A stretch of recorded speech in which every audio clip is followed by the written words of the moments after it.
Assalamualaikum warahmatullahi wabarakatuh.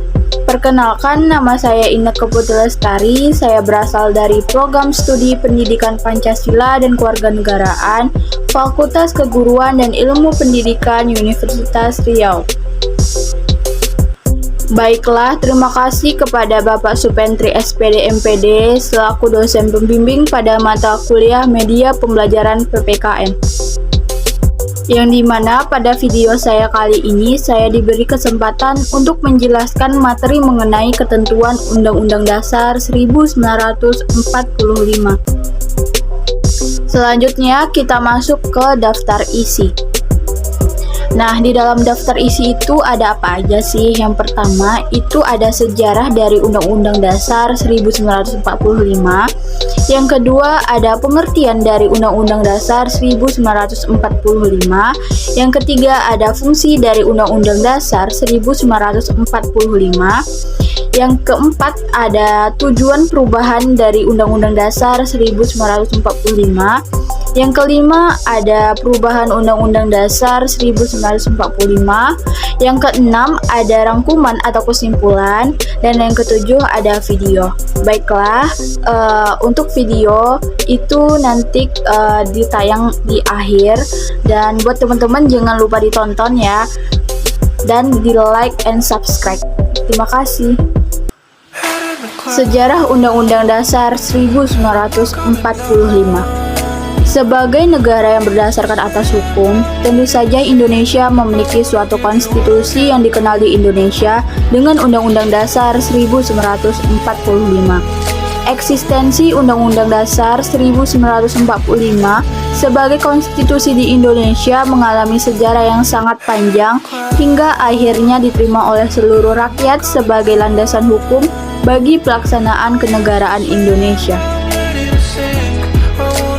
Nah, selanjutnya, Undang-Undang Dasar 1945 dirancang sejak tanggal 29 Mei sampai 16 Juni 1945 oleh Badan Penyelidik Usaha-Usaha Persiapan Kemerdekaan Indonesia atau BPUPKI dalam bahasa Jepang yang dikenal dengan Dokuritsu Zumbiko Sakai yang beranggotakan 21 orang.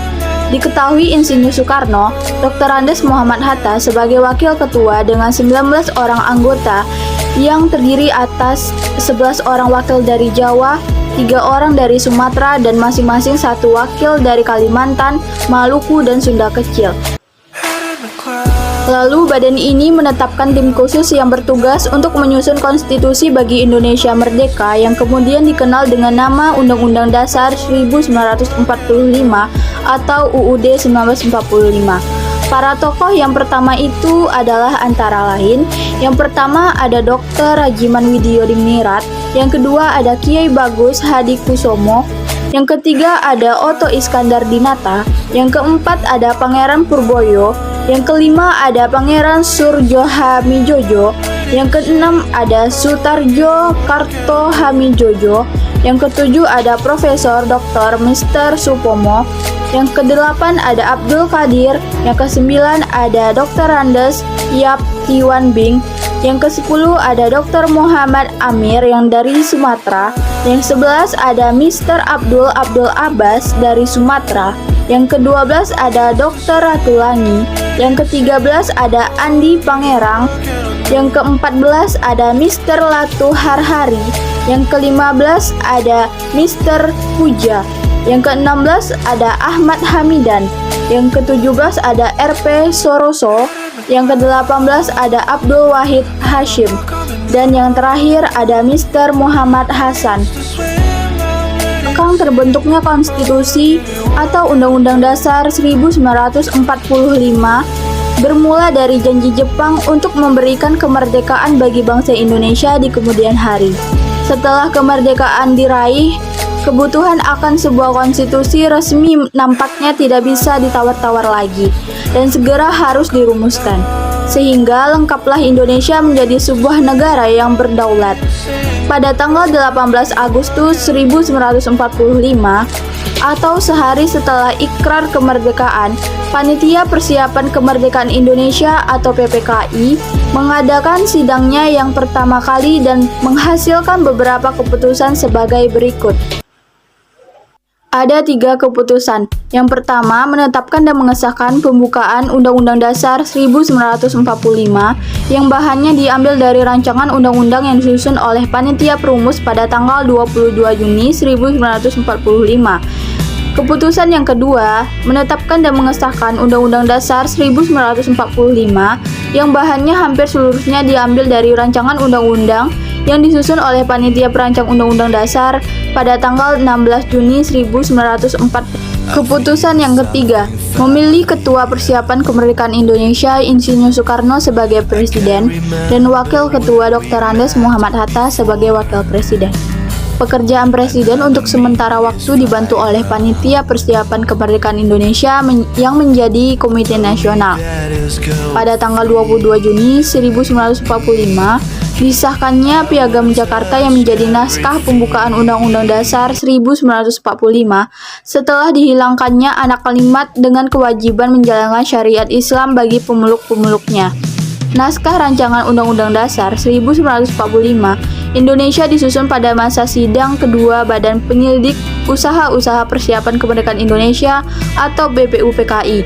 Masa sidang kedua pada tanggal 10 sampai 17 Juli 1945, sedangkan pada tanggal 18 Agustus PPKI mengesahkan Undang-Undang Dasar 1945 sebagai Undang-Undang Dasar Republik Indonesia. Pengertian Undang-Undang Dasar 1945 merupakan sebagai negara yang berdasarkan atas hukum.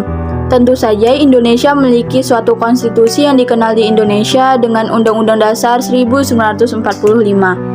Undang-Undang Dasar Negara Republik Indonesia tahun 1945 atau disingkat dengan UUD 1945 adalah hukum dasar tertulis. Dan juga Konstitusi Pemerintahan Negara Republik Indonesia saat ini. Undang-Undang Dasar 1945 adalah hukum dasar lembaga negara yang mengikat pemerintah, lembaga-lembaga negara, lembaga masyarakat, dan juga mengikat setiap penduduk yang berada di wilayah negara Republik Indonesia. Fungsi Undang-Undang Dasar 1945 telah dijelaskan bahwa Undang-Undang Dasar 1945 adalah hukum dasar tertulis yang mengikat pemerintah, lembaga-lembaga negara, lembaga masyarakat, dan juga mengikat setiap warga negara di Indonesia dimanapun mereka berada, dan juga mengikat setiap penduduk yang berada di wilayah negara Republik Indonesia. Sebagai hukum dasar, Undang-Undang Dasar 1945 berisi norma-norma dan aturan-aturan yang harus ditaati dan dilaksanakan oleh semua komponen tersebut.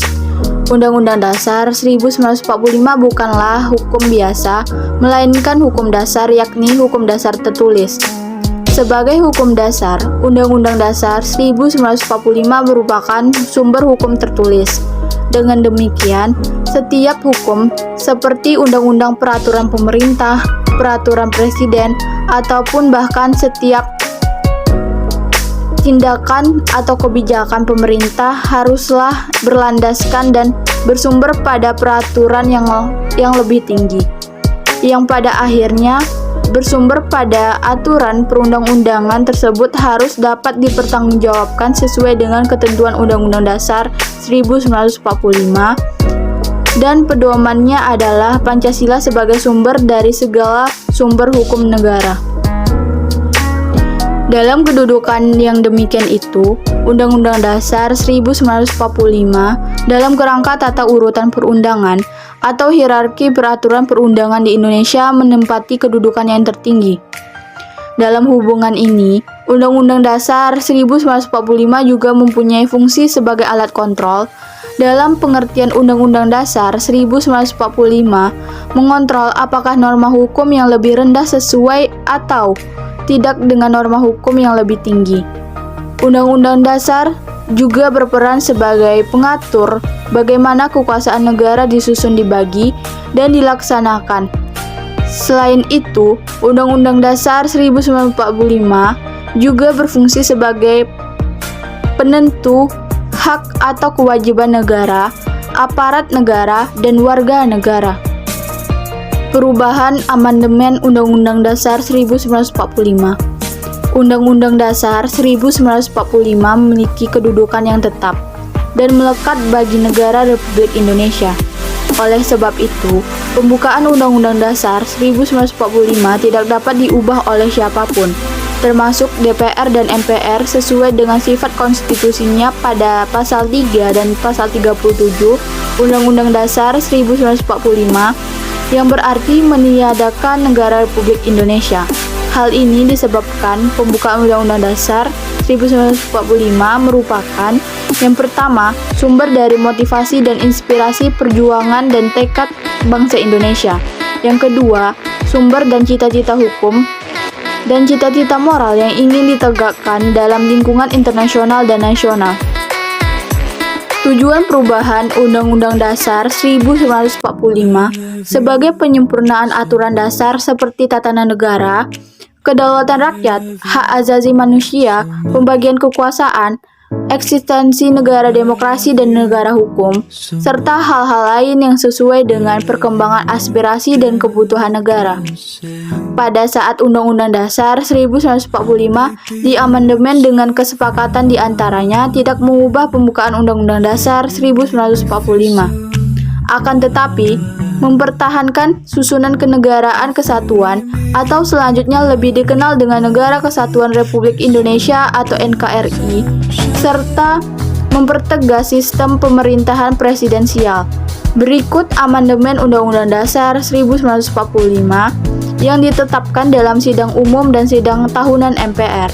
Yang pertama, sidang umum MPR pada tahun 1999 dan pada tanggal 14-21 Oktober 1999 yang sudah diamandemen pertama pada Undang-Undang Dasar 1945. Yang kedua, sidang tahunan MPR pada tahun 2000 pada tanggal 7-18 Agustus pada tahun 2000 yang sudah diamandemen kedua oleh Undang-Undang Dasar 1945. Yang ketiga, sidang tahunan MPR pada tahun 2001 pada tanggal 1 sampai November 2001 yang sudah diamandemen ketiga pada Undang-Undang Dasar 1945. Yang keempat, sidang tahunan MPR pada tahun 2002 pada tanggal 1 sampai 11 Agustus 2002 yang sudah diamandemen keempat pada Undang-Undang Dasar 1945. Selain itu, ada beberapa yang menjadi tujuan bangsa Indonesia merubah amandemen Undang-Undang Dasar 1945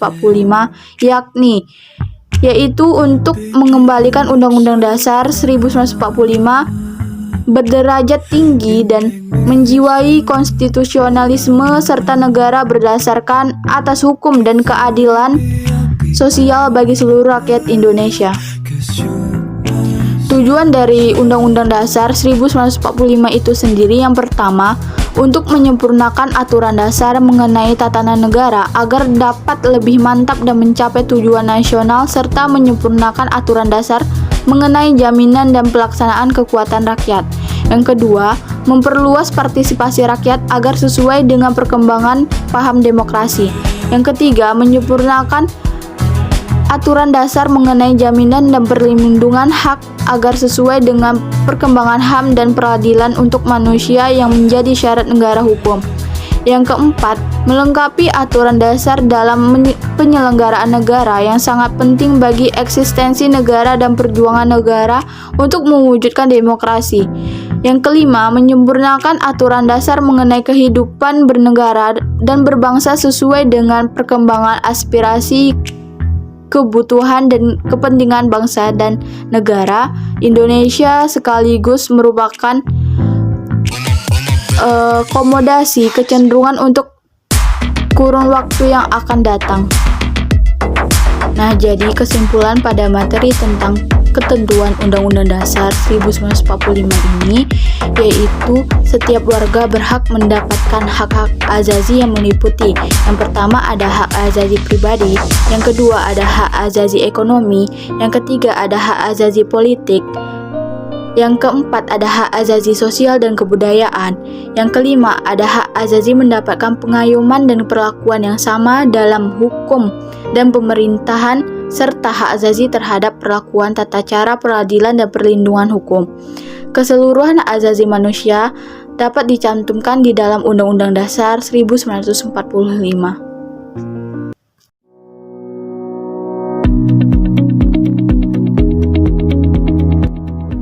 Pada kesempatan kali ini, kami akan membahas materi kelas 10 bab 2 dengan judul Ketentuan Undang-Undang Dasar Negara Republik Indonesia tahun 1945 dalam kehidupan berbangsa dan bernegara. Berdasarkan pasal 1 ayat 1 Undang-Undang Nomor 43 tahun 2008, wilayah NKRI yang selanjutnya disebut wilayah negara adalah salah satu unsur negara yang merupakan satu kesatuan wilayah daratan, perairan pedalaman, perairan kepulauan, dan laut teritorial beserta tanah laut dan tanah di bawahnya, serta ruang udara di atasnya termasuk seluruh sumber kekayaan yang terkandung di dalamnya. Wilayah Negara Kesatuan Republik Indonesia yang pertama adalah wilayah daratan, merupakan bagian permukaan bumi yang padat dan luas. Wilayah daratan dijadikan sebagai pemukiman warga negara atau penduduk negara bersangkutan. 2. Wilayah lautan. Berkaitan dengan wilayah negara Indonesia, pada tanggal 13 Desember 1957, pemerintah Republik Indonesia mengeluarkan Deklarasi Juanda. Deklarasi itu menyatakan bahwa segala perairan di sekitar, di antara, dan yang menghubungkan pulau-pulau yang termasuk dalam daratan Republik Indonesia dengan tidak memandang luas atau lebarnya adalah bagian yang wajar dari wilayah daratan negara Republik Indonesia, dan dengan demikian merupakan bagian daripada perairan pedalaman atau perairan nasional yang berada di bawah kedaulatan negara Republik Indonesia. Wilayah lautan ini memiliki konsep yang diakui dalam Konvensi Hukum Laut PBB 1982, UNCLOS 1982, United Nations Convention on the Law of the Sea, yang ditandatangani di Montego Bay, Jamaika tahun 1982. Kemudian Indonesia meratifikasi UNCLOS 1982 tersebut dengan menerbitkan Undang-Undang Nomor 17 Tahun 1985. Sejak itu, dunia internasional mengakui Indonesia sebagai negara kepulauan. Jadi, Indonesia meratifikasi UNCLOS tersebut, peraturan UNCLOS, Hukum Laut PBB, dengan diterbitkan Undang-Undang Nomor 17 Tahun 1985. Jadi, undang-undang yang mengatur mengenai wilayah lautan Indonesia adalah Undang-Undang Nomor 17 Tahun 1985.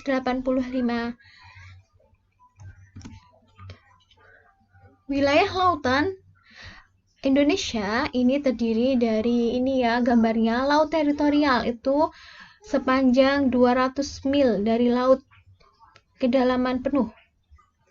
Kemudian ada zona ekonomi eksklusif sepanjang 200 mil, yakni 350 dengan landasan benua. Nah, di dalam ZEE ini hak eksklusif perekonomian negara pantai dan tidak ada hak politis. Nah, di sini itu adalah laut lepas. Jadi di sini eksploitasi diatur oleh Badan Otorita Internasional. Terus kalau di sini itu dinamakan adalah landas kontinen. Landas kedalaman ke bawah juga sepanjang 150 mil. Nah, yang laut teritorial ini miliknya Indonesia. Jadi laut ini tuh mempunyai kedaulatan penuh untuk memanfaatkan air kekayaan laut, dasar laut, atau udara di sekitarnya. Nah, negara yang hendak masuk ke wilayah teritorial itu harus mendapat izin dari Indonesia. Batas laut teritorial ialah garis khayal yang berjarak 200 mil.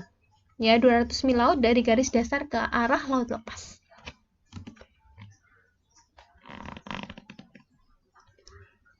Landas kontinen ini ialah dasar laut secara geologis maupun morfologi.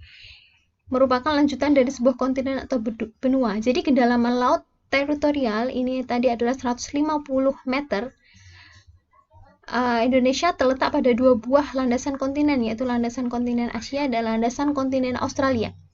Adapun batas landas kontinen tersebut diukur dari garis dasar, yaitu paling jauh 200 mil laut. Jika ada dua negara atau lebih menguasai lautan di atas landasan kontinen, maka batas negara tersebut ditarik sama jauh dari garis dasar masing-masing negara. Jadi landas kontinen tadi kedalaman lautnya ke bawah sini adalah 150 meter, sepanjang paling jauh adalah 200 mil laut. Ya, paham ya? Dalamnya 150, sepanjang 200 mil laut. Itu adalah landas kontinen. Di dalam garis batas landas kontinen, Indonesia itu mempunyai wewenang untuk memanfaatkan sumber daya alam yang ada di dalamnya dan kewajiban untuk menyediakan alur pelayaran lintas damai. Nah, pengumuman tentang batas landas kontinen ini dikeluarkan oleh pemerintah Indonesia pada tanggal 17 Februari 1969. Yang ketiga adalah zona ekonomi eksklusif, ZEE. Zona ekonomi eksklusif adalah jalur laut selebar 200 mil laut ke arah laut terbuka, diukur dari garis dasar. Nah, di dalam zona ekonomi eksklusif ini, Indonesia mendapatkan kesempatan pertama dalam memanfaatkan sumber daya laut. Di dalam ZEE ini, kebebasan pelayaran dan pemasangan kabel serta pipa di bawah permukaan laut tetap diakui sesuai dengan prinsip hukum laut internasional. Batas landas kontinen, dan batas zona ekonomi eksklusif. Yang ketiga adalah wilayah udara.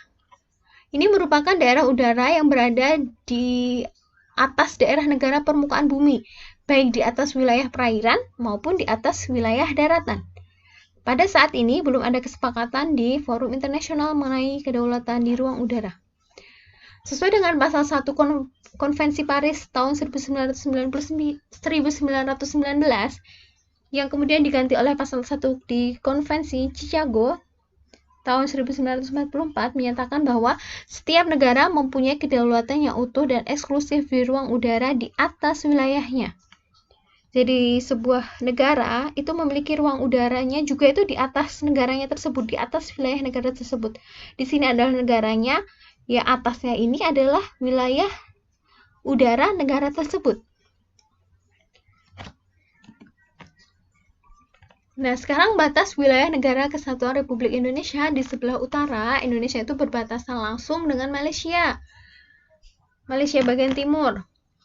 Tepatnya di Pulau Kalimantan ya, di sebelah Pulau Kalimantan maksudnya. Nah, Malaysia ini merupakan negara yang berbatasan langsung dengan wilayah darat Indonesia. Wilayah laut Indonesia sebelah utara berbatasan langsung dengan 5 laut negara. Dengan laut 5 negara, yaitu Malaysia, Singapura, Thailand, Vietnam, dan Filipina. Batas wilayah Indonesia di sebelah utara. Ada Malaysia, Singapura, Thailand, Vietnam, dan Filipina.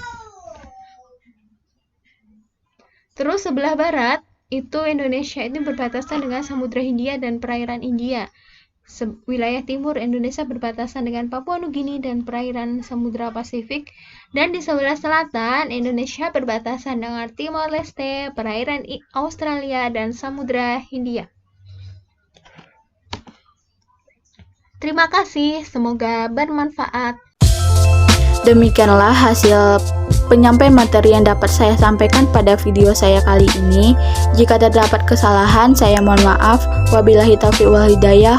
Wassalamualaikum warahmatullahi wabarakatuh.